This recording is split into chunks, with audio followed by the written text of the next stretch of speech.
Na lição de hoje, vamos estudar sobre um homem que contribuiu com o cristianismo, as doutrinas do cristianismo, os esclarecimentos destas doutrinas, como a salvação pela graça, sobre a parte messiânica de Jesus, os sacrifícios de Jesus no Calvário, a importância desses sacrifícios, um homem que contribuiu com mais de 50% dos livros do Novo Testamento, mostrando de forma clara todos os ensinos de Jesus para a sua igreja.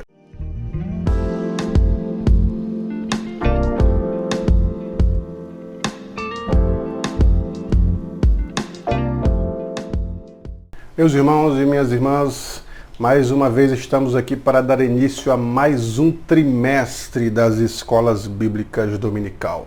E neste último trimestre de 2021, nós vamos estudar sobre o apóstolo Paulo, as lições de vida e ministério do apóstolo Paulo dos gentios para a igreja de Cristo. Então, uma lição maravilhosa, uma lição preciosa, é a lição primeira desse quarto trimestre de 2021, que tem por título O Mundo do Apóstolo Paulo.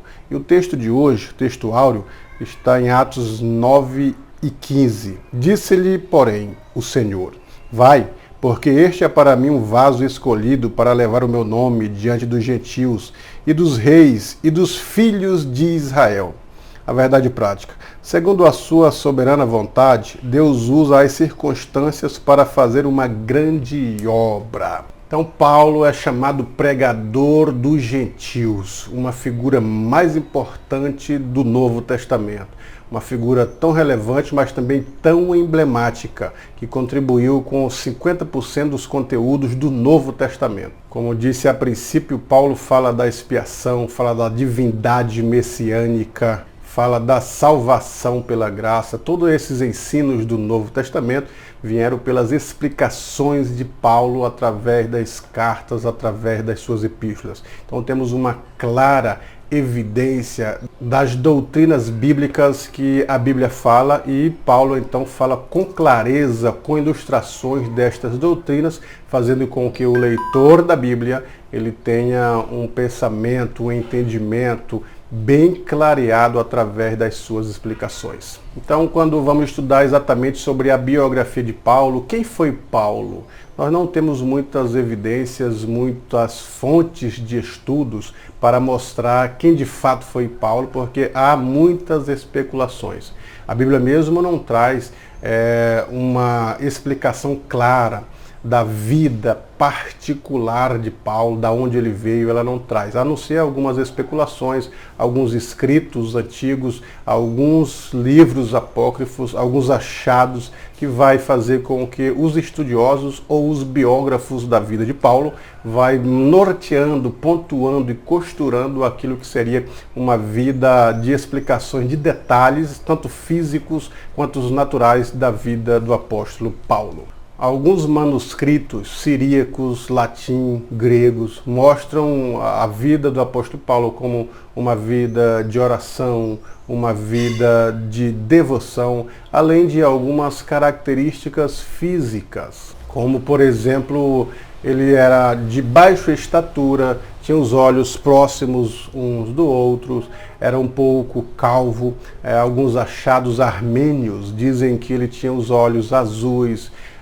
Outros manuscritos vai dizer que ele tinha o nariz curvo, as pernas meias curvas. Então são os detalhes físicos que a Bíblia não demonstra, porque não é o interesse da Bíblia mostrar as características de Paulo, as vantagens ou as desvantagens do apóstolo, mas sim a sua postura como um evangelista, como entendedor ou ensinador da palavra do Senhor e o que Deus fez através dele na obra da evangelização. Alguns estudiosos que já percorreram as catacumbas de Roma, Dizem que lá há desenhos escriturísticos ou entalhados nas catacumbas de Roma e que esses desenhos a respeito do apóstolo Paulo, da pessoa do apóstolo Paulo, pessoa física dele, estão de acordo com esses achados armênios, latinos, siríacos, gregos, que falam exatamente das características físicas do apóstolo. Agora nós sabemos que Paulo era de Tárcio, região histórica da Sicília,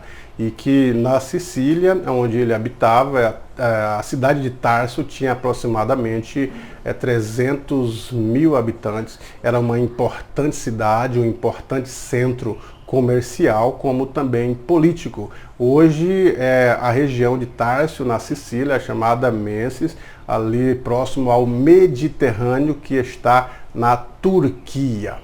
Quando partimos para a arqueologia, para tentar descobrir um pouquinho mais sobre Tarso, a cidade hoje, da atualidade, não dá condições para que os arqueólogos vasculhem e achem mais achados arqueológicos da cidade de Tarso, porque ela foi submersa com o passar do tempo. Hoje, alguns pesquisadores arqueológicos dizem que Tarso ela está a 6 metros das ruas da atualidade da cidade de Menses. Então, Tarso era uma importante cidade econômica, uma importante cidade que contribuía também na política, um importante centro.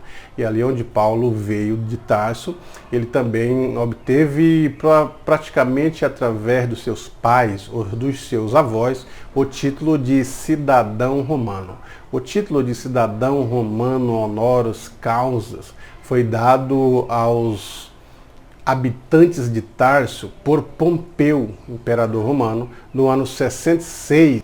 E o imperador Pompeu, em 66, deu esse título de cidadão romano aos habitantes de Tarso, inclusive os judeus que lá habitavam, porque as pessoas de Tarso, os habitantes de Tarso, ajudaram Roma a expulsar os piratas que outrora dominava o Mediterrâneo próximo à Sicília. Então os piratas dominavam o litoral da Sicília, então os romanos expulsaram eles de lá e os habitantes de Tarsos ajudaram na expulsão desses bárbaros, desses piratas. E provavelmente os pais de Paulo, seja talvez os pais ou os avós que já estiveram presentes nesse período do imperador Pompeu, eles receberam esse título de cidadão honoris causa.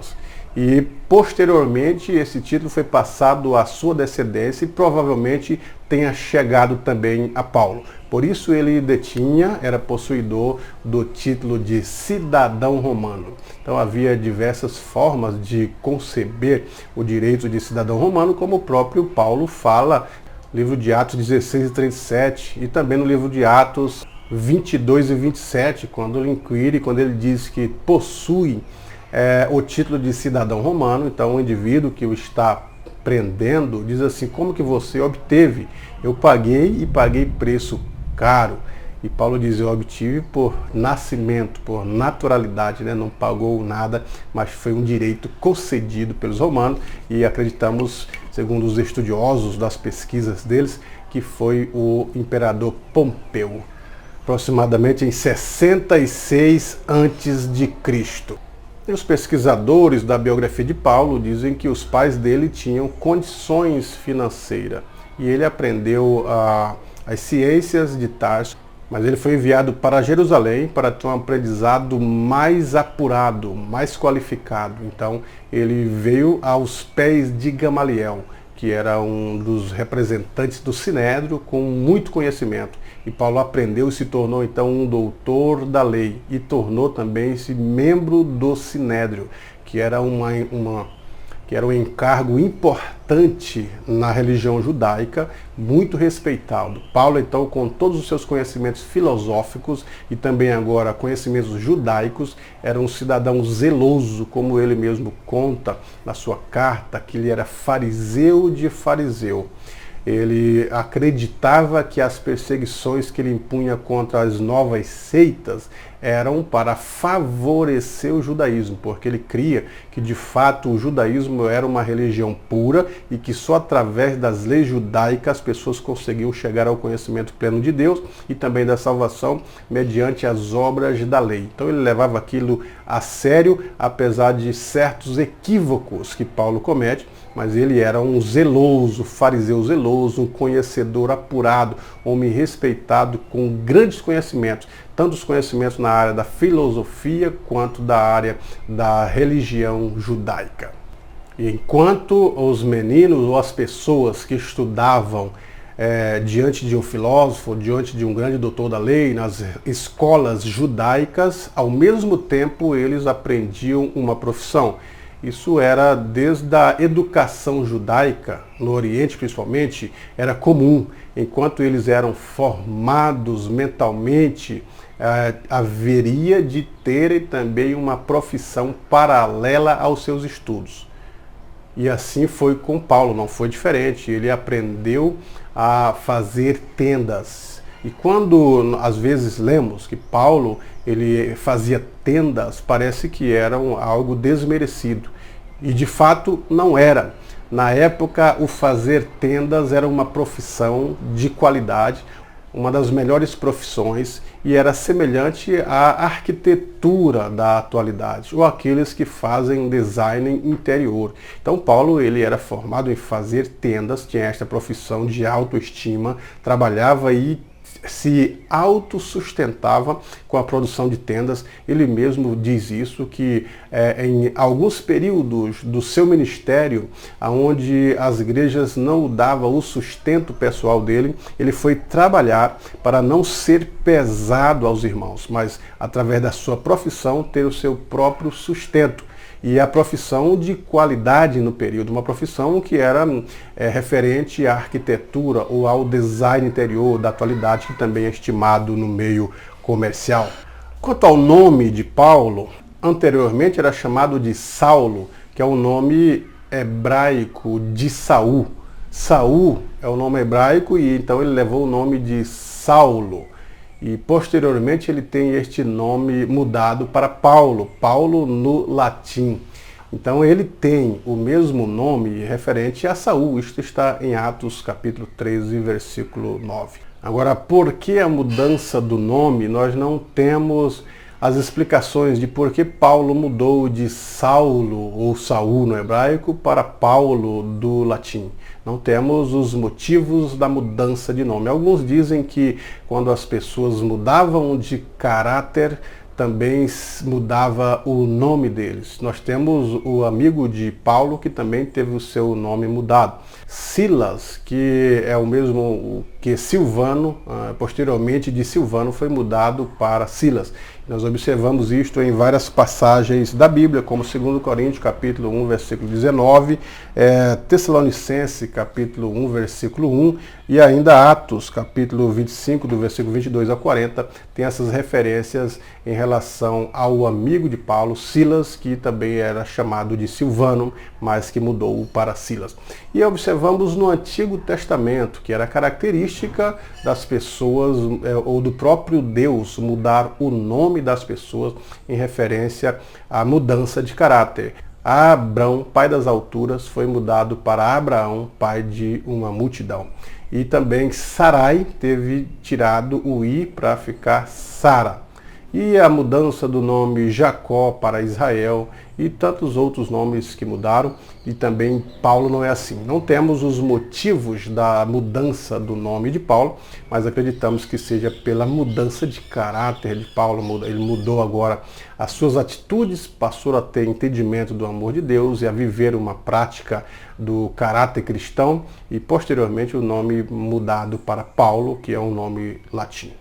E percebemos que logo a formação de Paulo, ele teve a participação, o consentimento no primeiro martírio dos cristãos, que é Estevão, e Paulo percebe que Estevão era seguidor de Cristo e naquele período era chamado os do caminho, porque falavam que Jesus é o caminho da verdade, o caminho da vida, o caminho da salvação. Então as pessoas cristãs, isto é, seguidores de Cristo, eram chamados do caminho.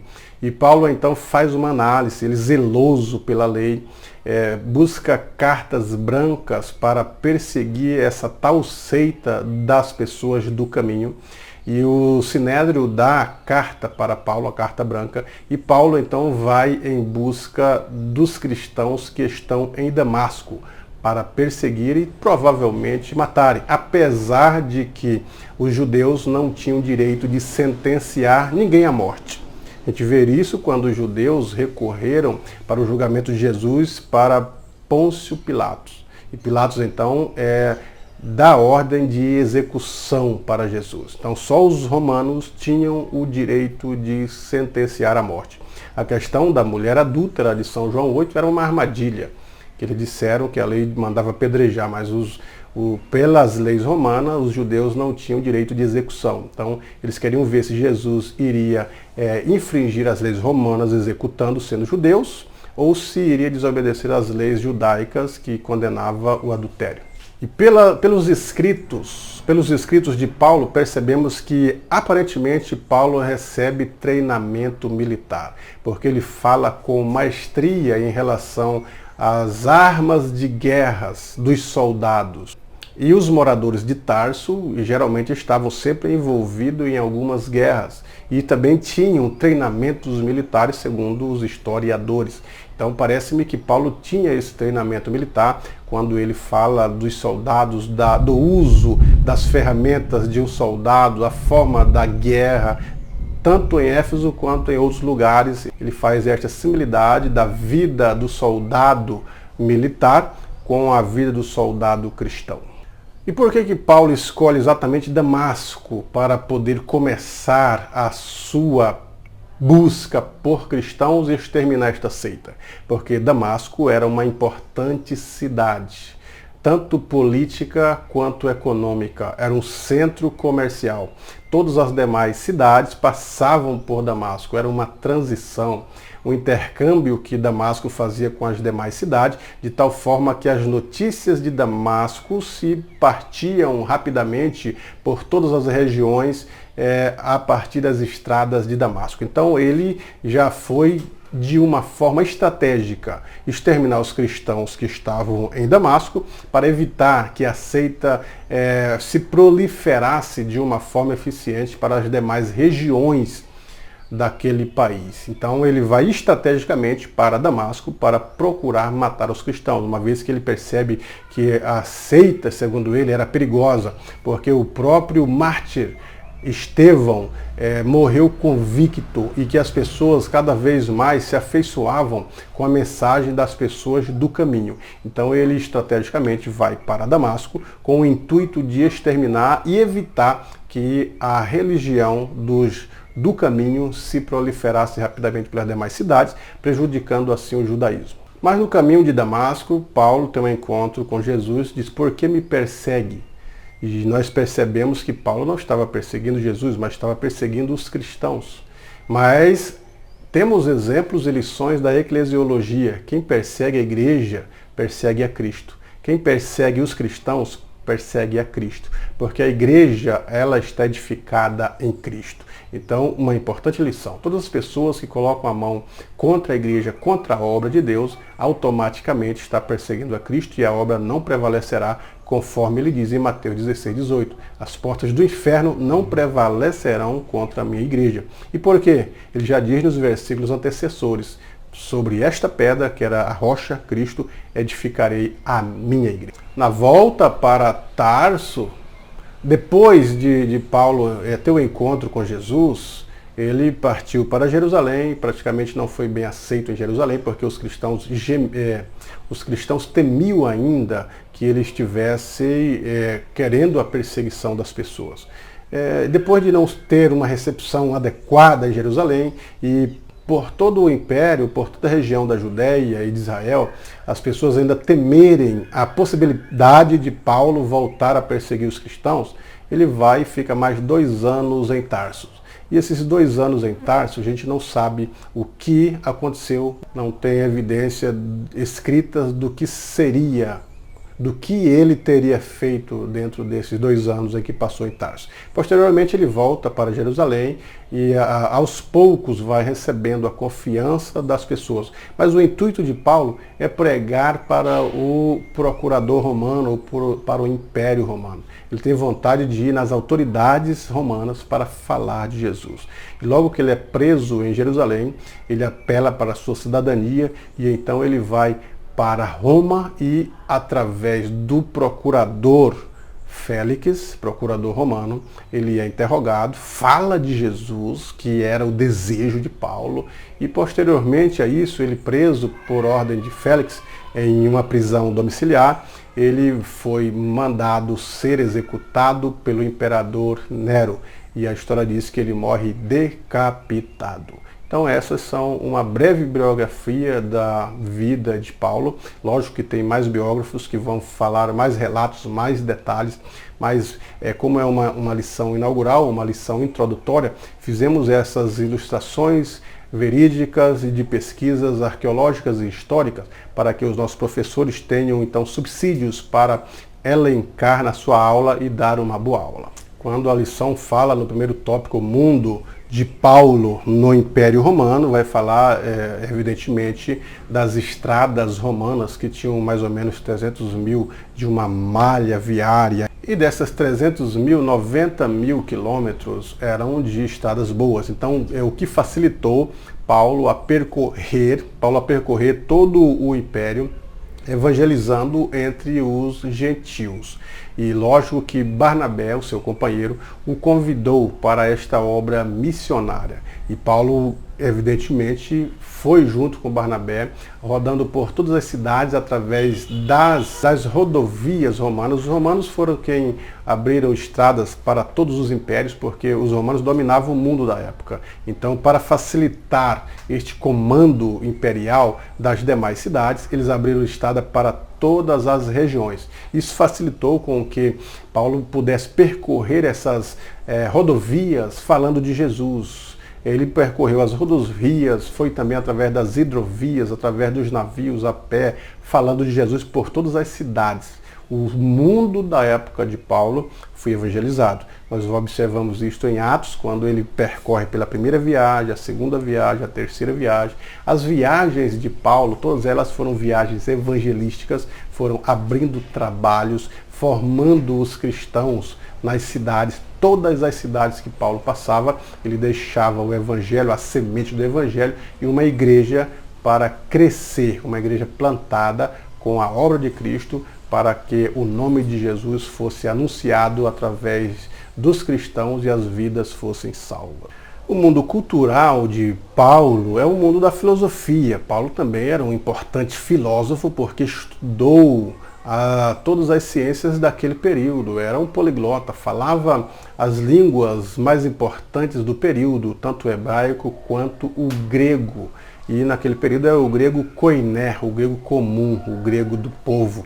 E Paulo também, através das traduções que eram feitas, ele também tinha um importante conhecimento da Torá. Sabia as leis da Torá, como também detinha as explicações dessas leis de uma forma que até hoje nós estamos impactados quando estudamos as cartas paulinas. Porque as cartas de Paulo, os escritos de Paulo, demonstram com clara evidência as doutrinas bíblicas fundamentais da fé cristã. O cristianismo é difundido de uma maneira tão evidente, com doutrinas tão bem explicadas e claras, que Paulo ele faz de uma forma que nós percebemos quando ele fala da fé cristã, quando ele fala do fruto do Espírito, ele fala da cristologia, da graça de Cristo, da salvação, da divindade de Cristo, do resgate, da justificação. Entre essas e outras demais doutrinas que poderíamos estudar, sem as explicações de Paulo, estas doutrinas estariam ainda no escuro, mas Paulo joga luz sobre estas doutrinas, provocando o nosso entendimento e nossa prática. Como o próprio Paulo diz, ele fazia parte de um grupo religioso político, que eram os fariseus. Os fariseus, eles tinham grande conhecimento da Torá. eram os que explicavam a Torá nas manhãs sabáticas, no templo. Então Paulo aprende juntamente com essa classe de fariseus e o sinédrio, que eram os doutores daquele período, que tinham grandes conhecimentos dessas leis. Paulo faz parte do clero, da nata da sociedade de Israel, principalmente judaica, que tinha um grande conhecimento e agregava também a filosofia, porque ele aprende aos pés de Gamaliel, que fazia parte do Sinédrio. E ele se torna membro do Sinédrio e a partir daí, depois que ele deixa de ser perseguidor para ser plantador de igreja, ele usa o seu conhecimento para mostrar aonde a doutrina de Cristo está presente, tanto na lei quanto na graça. A influência filosófica, as filosofias gregas, o mundo helenista, o conhecimento helenístico, também ajudaram a atrapalhar o entendimento de muitos cristãos. Eles confundiam muito sobre a doutrina de Cristo,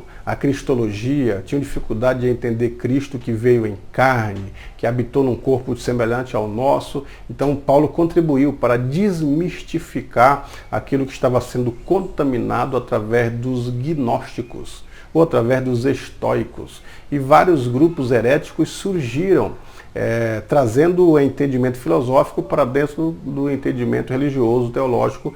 Então havia diversas seitas, diversas controvérsias da fé cristã, do entendimento das doutrinas bíblicas. E Paulo foi um dos que clareou a mente dos cristãos, mostrando o que de fato era verídico, os ensinos das leis, os ensinos de Cristo, e o que era ensino filosófico herético. Então ele vai desmistificando isso e desmascarando aquelas pessoas heréticas, até porque Paulo também conhecia da filosofia grega.